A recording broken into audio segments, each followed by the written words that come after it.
Bueno, la clase teórica que nos toca hoy es la parte de lo que es vamos a empezar con lo que es la arquitectura de las computadoras. En realidad, bueno, vamos a hablar o vamos a ver un poco el concepto de microprocesador, de memoria, de parte que constituyen en general un sistema de una computadora. Entiendan que una computadora no necesariamente va a tener que ser una computadora tipo una notebook o una computadora de escritorio, ¿sí? En realidad, esto se puede escalar en diferentes niveles, pero bueno, obviamente se necesita, digamos, ciertos mínimos para que uno pueda considerar que el sistema está constituido por una arquitectura que define en definitiva una computadora. ¿M? Bien, primero vamos a un poquito ver la historia rápidamente, ¿sí? Los sistemas de cómputos se empezaron a utilizar ya hace muchísimo, muchísimo tiempo, ¿sí? Eh, por supuesto, con las herramientas que se podían, digamos, tener en ese momento, ¿sí? Em, bueno, aparecieron los primeros ábacos que permitían, de alguna forma, contar, a estructurar o manejar una estructura de datos con una cierta lógica de operación, ¿sí? Em, por supuesto, la rama electrónica es de nuestra época porque, obviamente, hasta principios del siglo, ¿sí? Del siglo XX, digamos, hasta principios del siglo XX, no había prácticamente ningún matiz electrónico poderoso que pudiera, digamos, representar el funcionamiento de estas máquinas, ¿sí? Por supuesto, a mitad del siglo XX ya aparecieron diferentes posibilidades de poder representar o poder operar estas máquinas con electrónica, ¿sí?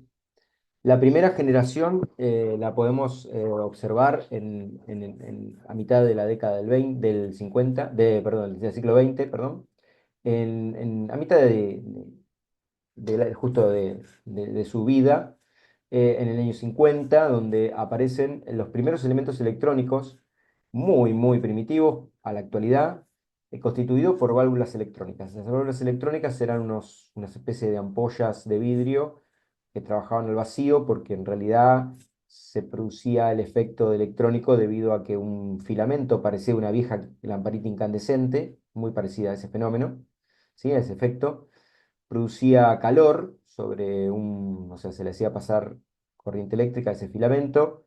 Bueno, muchísimo tiempo lo utilizamos para que nos dé luz, para que da iluminación, digamos.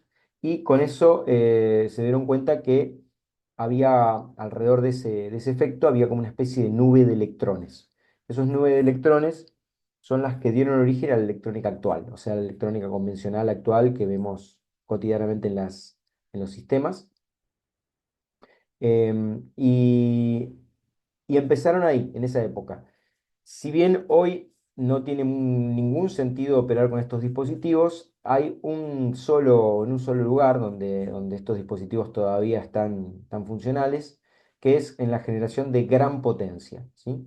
Por ejemplo, cuando tengo que transmitir señales al aire para, digamos, por ejemplo, generar una cobertura, no sé, por ejemplo, un ejemplo, televisión digital abierta, que bueno, todos miramos o todos tenemos posibilidad de mirar si quisiéramos a través de una antena.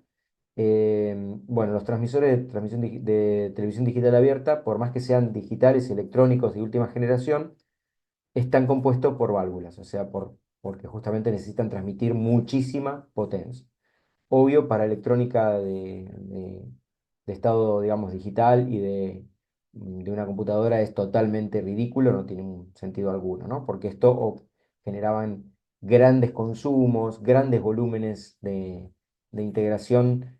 Las computadoras estaban relacionadas con lugares donde prácticamente se necesitaba el tamaño de una casa mediana para poder operarlo, ¿no? Más o menos para que se den una idea del tamaño de la computadora, porque eran muchísima cantidad de estos tubos que estaban operando en una forma, digamos, coordinada, ¿no? ENIAC fue la primera computadora en 1946. Imaginen, todo esto son tubos, ¿sí? Los tubos, todos esos son elementos de este tipo. Los tubos fallaban, ¿sí? Generalmente tenían una vida media de uso muy, muy baja, ¿sí?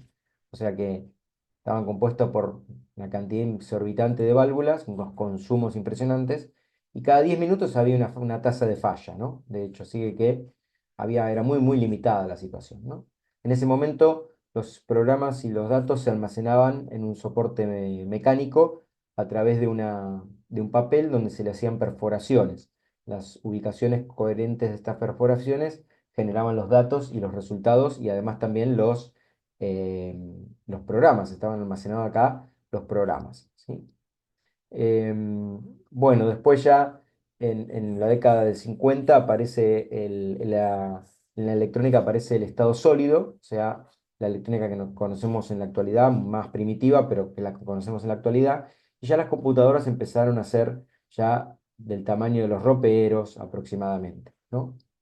Em, ya en ese momento se guardaban los datos en cintas magnéticas, donde los unos y ceros quedaban guardados en la base de estos pequeños imanes que tienen. Uno tiene que pensar que la cinta tiene como pequeños imancitos, uno a continuación del otro, y de acuerdo yo cómo los oriente, podía generar ceros y unos, ¿sí?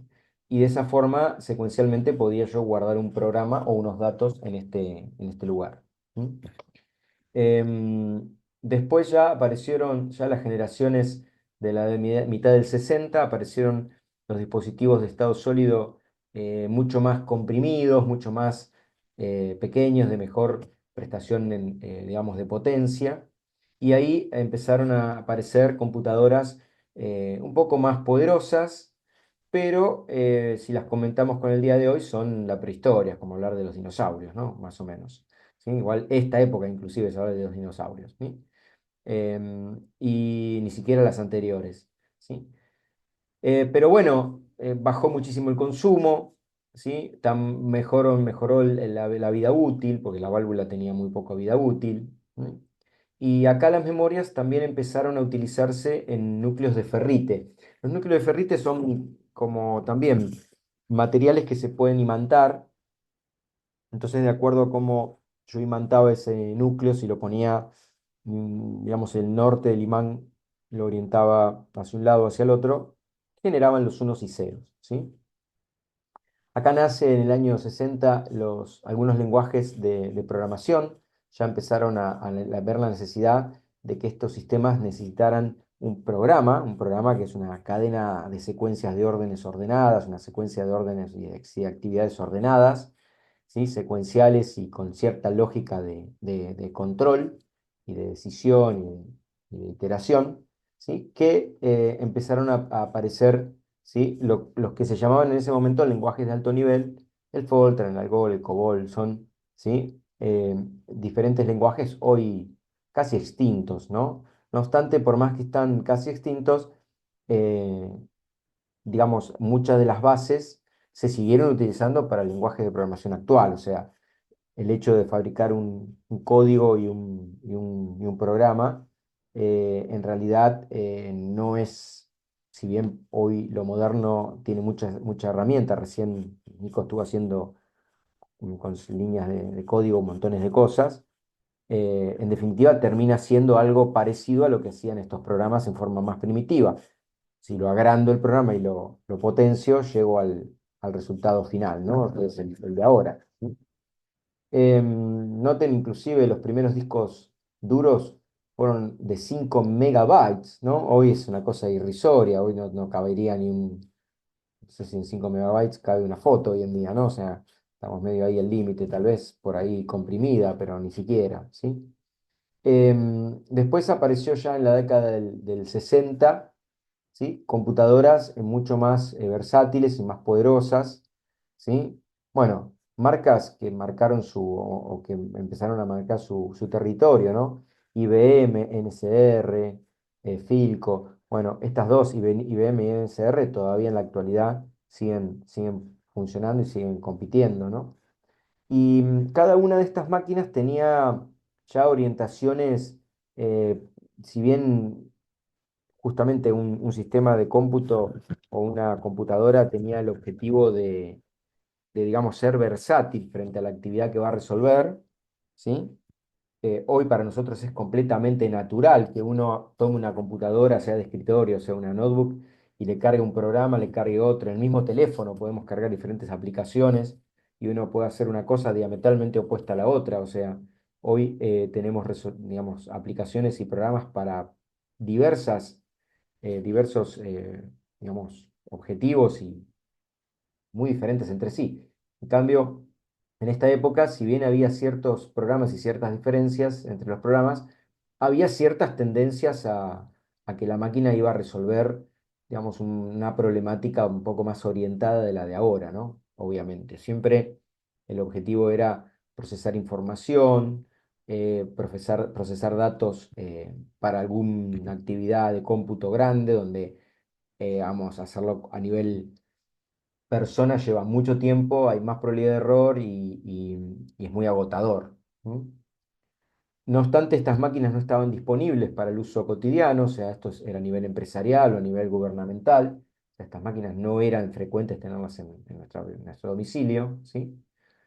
En la década del 60 también aparecen unidades de cinta ya más poderosas. Ya se hablaba de los megabytes, ¿sí? En esta época hablar de los megabytes era una locura, ¿no? Era como hablar ahora de los tera o más todavía, ¿no?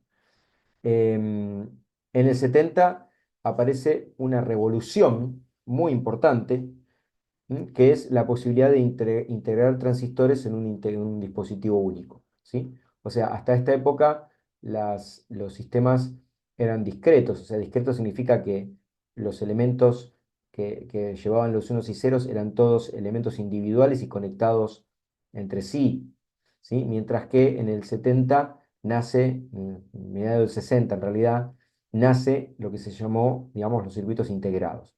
Los circuitos integrados lo que hacían eran agarrar los transistores y colocarlos dentro de un sistema eh, propio, interno. ¿Mm? Acá aparecieron justamente el comienzo de las memorias digitales, o sea, digamos, hasta esta era, las memorias eran en lugar físico, era un papel perforado, era una cinta, era una, em, por ahí era un núcleo de ferrite, y ahora acá empezaron a aparecer memorias electrónicas, o sea, memoria donde la información se guarda a través de en los elementos de memoria, los semiconductores, y a través de dispositivos electrónicos, con lo cual esto produjo un gran cambio, pero radical cambio, ¿sí? Y, y dio origen a lo próximo que iba a venir, que era el microprocesador, ¿sí? O sea, acá esto cambió radicalmente. Esto que se ve a la derecha es una memoria del tipo EPROM, ya también extinta. ¿Mm? Esta memoria del tipo EPROM tiene una ventanita acá, como situación así anecdótica. Estas memorias se grababan de una forma, o sea, se grababan como grabamos algo tan simple ahora, una memoria de un pendrive, por ejemplo.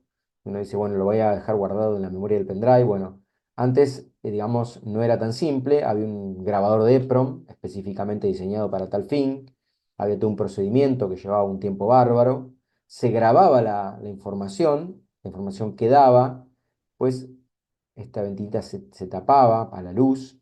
¿Sí? ¿Por qué? Porque cuando uno quería reutilizar y cambiar el programa, lo que hacía era iluminarlo con una luz ultravioleta, la borraba, entre comillas, y la podría reescribir, escribirla de nuevo, ¿sí? Una vez que se borraba, se tapaba la ventana nuevamente con algo oscuro para que no pase la radiación y se volvía a grabar. Una cosa bastante odiosa, bastante lenta, bastante, ¿sí? De hecho, digamos, en mi caso particular, cuando yo empecé a estudiar las computadoras, era muy frecuente esta memoria EPROM, ¿no? O sea, una memoria EPROM que no era, o sea, el cuello de botella de la programación que nosotros tuvimos, aparte de que había muchísimo menos potencia, fue grabar los programas. O sea, los programas nosotros los grabábamos paso a paso en una RAM energizada, ¿sí? Y en una memoria, digamos, que se le iba guardando electrónicamente, pero si yo quitaba la alimentación, esa memoria perdía la información, o sea, no guardaba el programa.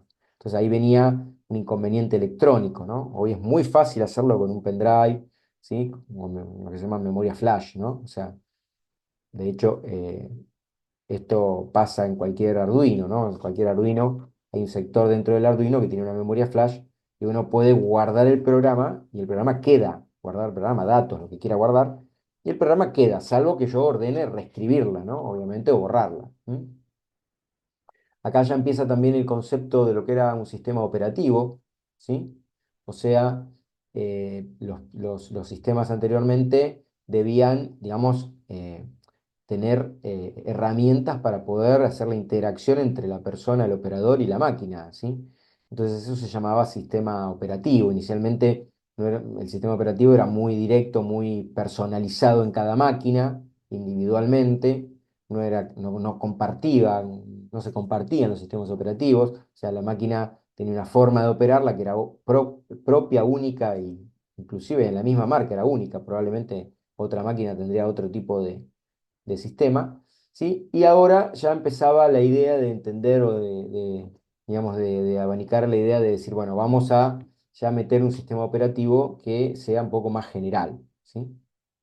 Sí, pero el concepto radica, ¿sí? Ya en la década del 70, ¿sí? En donde ya aparecen diferentes computadoras ya más parecidas a la computadora actual, ¿sí? Donde los operadores se interaccionaban con una pantalla, ¿sí?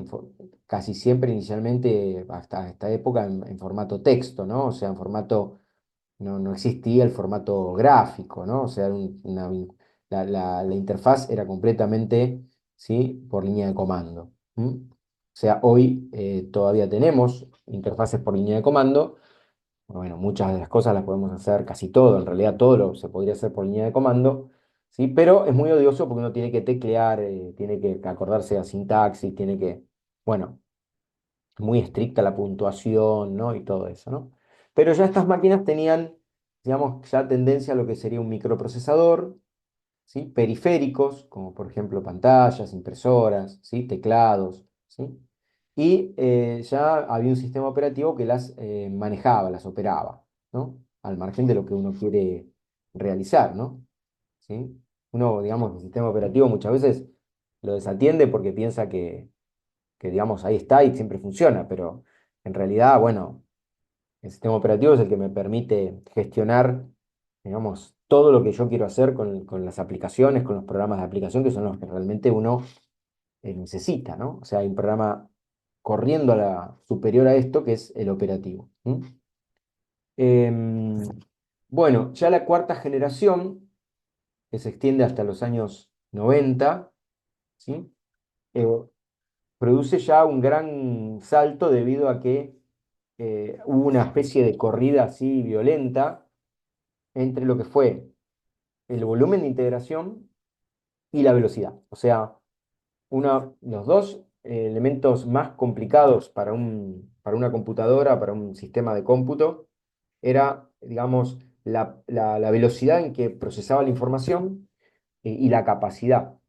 Esas dos cosas fueron poderosamente amplificadas, ¿sí? O sea, hubo una corrida, yo creo que la década del 90 fue la década más salvaje de todo esto, ¿no? Porque acá en la Argentina, en la década del 90 empieza a existir las computadoras personales, o sea, empieza a meterse la computadora en los videojuegos, empieza a meterse la computadora en los años 80 también, pero en los años 80 eran más computadoras de lugares a ir a jugar a las máquinas que tenían sistemas computerizados, pero no eran propios. La computadora, digamos, personal eh, era rara en la década del 80. En la década del 90 empezó a popularizarse, los precios bajaron y uno empezó a poder utilizar la computadora con diferentes fines, juegos, computaciones de diferentes elementos, aplicaciones a diferentes campos.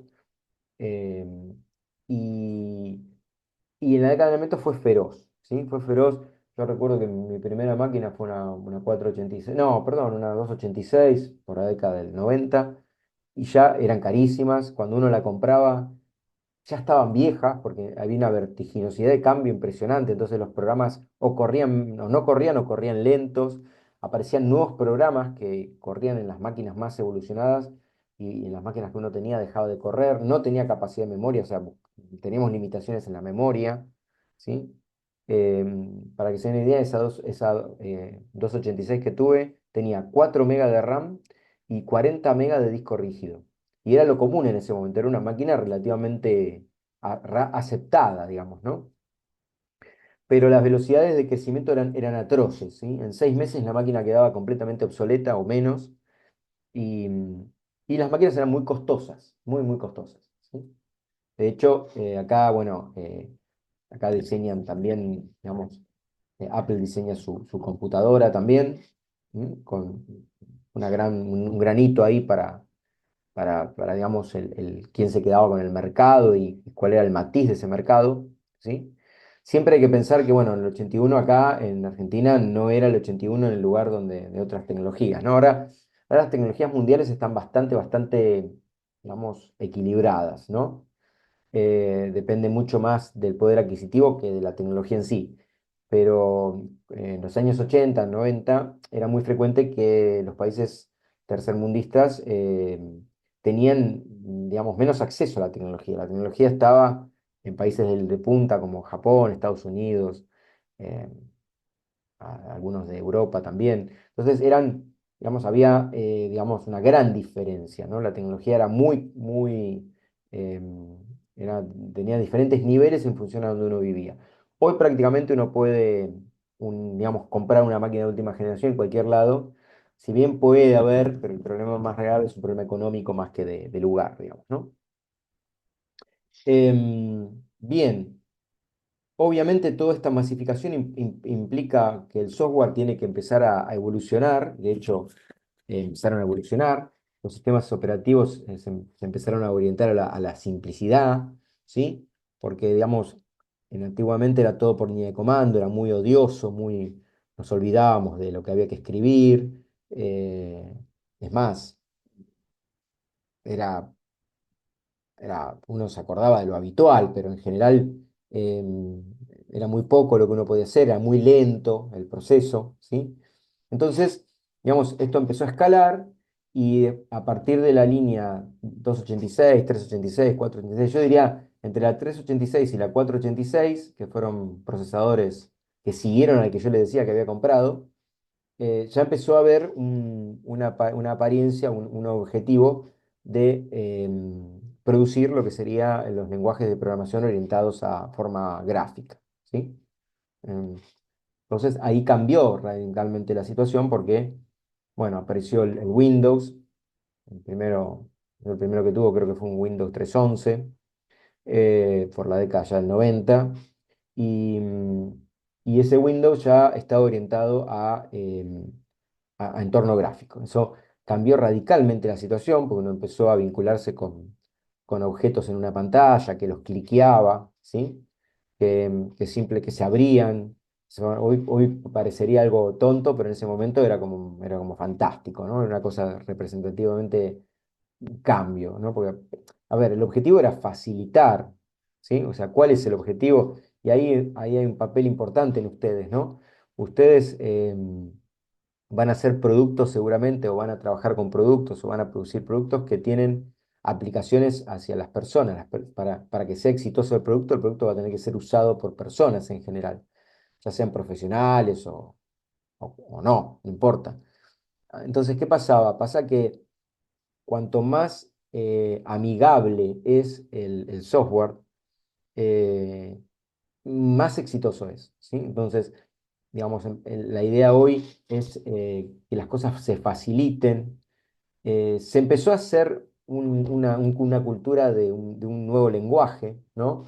Antiguamente cada máquina, cada forma tenía su propio lenguaje de gráfico, ¿sí? Y hoy medio como que aparecen símbolos que son, digamos, casi generales en casi todas las aplicaciones, ¿no? Sean el origen que sea. ¿M?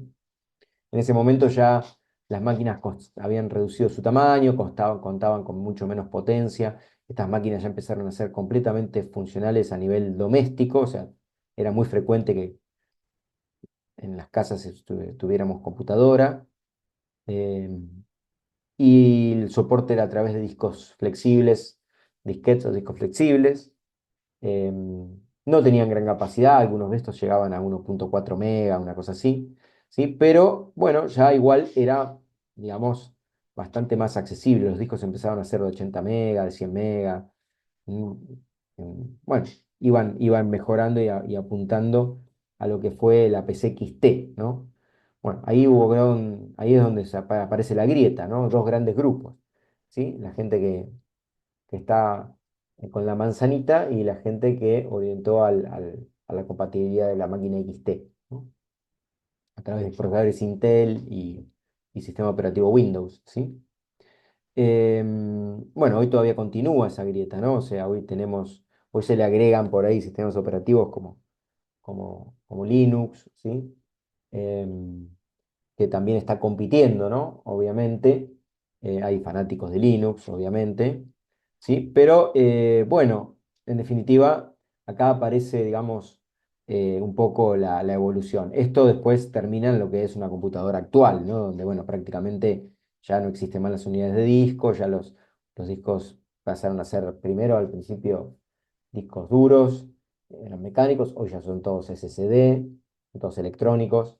¿Sí? Y las capacidades son, bueno, siderales, ¿no? O sea, una cosa de locos, con consumos realmente ridículos, ¿no? O sea, consumos realmente muy bajos. Por eso es que uno puede tener un teléfono en la mano, eh, prácticamente con una batería que no la carga en todo el día y realizar diferentes actividades, digamos, a través de software y hardware, que los consumos son bajísimos, ¿no? Obviamente. Ni hablar, ni por casualidad estaba todavía lejos todavía de la parte touch, ¿sí? Todo lo que es la parte touch arrancó allá por el 2010 más o menos, se empezó a popularizar mucho, ¿sí? Un poco antes por ahí también, pero era más raro, no me acuerdo, ¿sí? No existía la parte touch, ¿sí? Todo lo que fue pantallas interactivas fueron posteriores. Pero bueno, a nivel de microprocesador, ¿sí? Intel arranca con un microprocesador que se llamó el 4004 en el año 71, ¿sí? Y fíjense que tenía unos 1000 transistores que trabajaban a frecuencia de 1 MHz, o sea, era un dispositivo que integraba 1000 transistores en un bichito de estos que es muy chiquitito, ¿no? O sea, una cosa bastante pequeña, del orden de 1 centímetro por 2.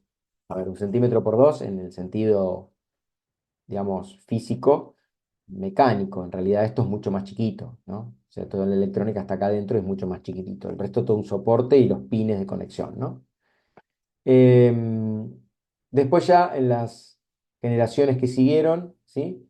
Empezaron ya a enfocarse con una...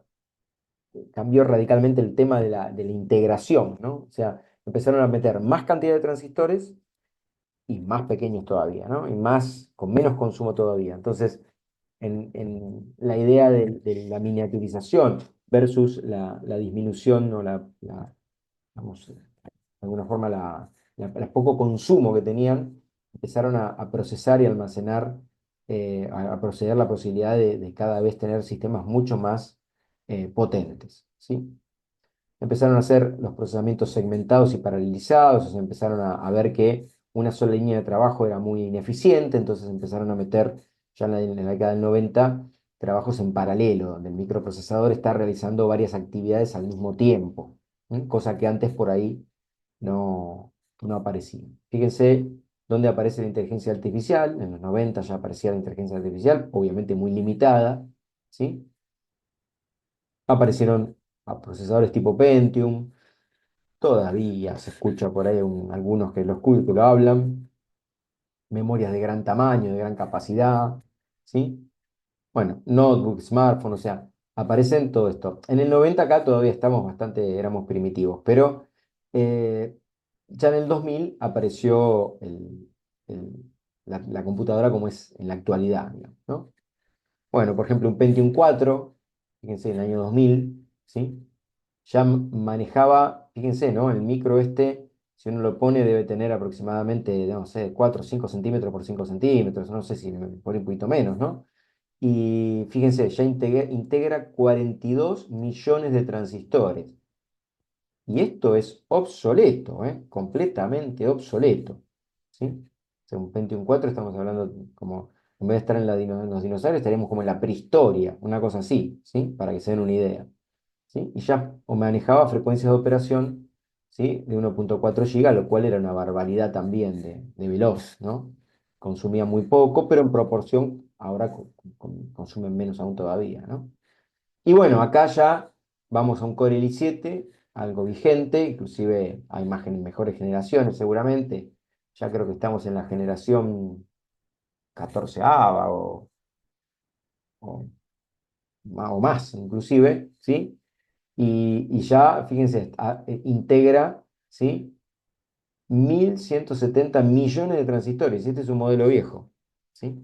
En un mismo integrado. O sea que acá es clave la integración, ¿no? O sea, evidentemente todo esto originó la posibilidad de un sistema muy poderoso, ¿sí? Bueno, obviamente Intel era una empresa, es una empresa muy, digamos, representativa de fabricación de microprocesadores, pero el AMD también no se queda atrás, ¿no? O sea, no tiene inclusive un Ryzen 9, bueno, integra en vez de 1.100, 3.800 millones de transistores y trabaja hasta 4,6 GB, ¿no? O sea que también es la otra competencia, ¿m? Donde, bueno, uno puede elegir, algunos son más fanáticos de uno que de otro, y puede elegir el procesador más adecuado para lo que va a realizar, ¿sí? Bien. Bueno, obviamente esto sigue, ¿no? O sea, va a llegar un momento en que sigue. Por supuesto, digamos, la gran ventaja que tenemos hoy en día, al margen de aquellos que por ahí son gamer y por ahí necesitan una buena placa de video, una buena placa, muy buen procesamiento y ahí ya está orientada la máquina a jugar y por ahí necesitan más video y aparte procesamiento en general, ¿no? Pero más video que otra cosa. La gran ventaja que tenemos ahora es que, por ejemplo, yo tengo un i5 de sexta, séptima generación y anda muy bien, o sea, no estoy desesperado por cambiarlo porque la aplicación que yo hago, como no juego con la máquina, como no utilizo, anda bien en general, ¿no? El gran problema es la obsolescencia programada, ¿no? El Windows 10 digamos, te lo empiezan a restringir y necesitas actualizar el sistema operativo. Pero, a ver, no es que no hay muchísimos más poderosas que mi máquina, pero yo en realidad no necesito mucho más. ¿Sí? En algunas aplicaciones tarda un poquito, pero bueno, programas, algunos cómputos de ingeniería, pero no es tan grave, digamos, ¿no? O sea, y la diferencia es que las máquinas hace unos años atrás se ponían muy viejas enseguida. ¿Sí? Esa es por ahí la gran ventaja de ahora, ¿no? Bueno, nos reconectamos para dar la segunda parte. ¿Mm?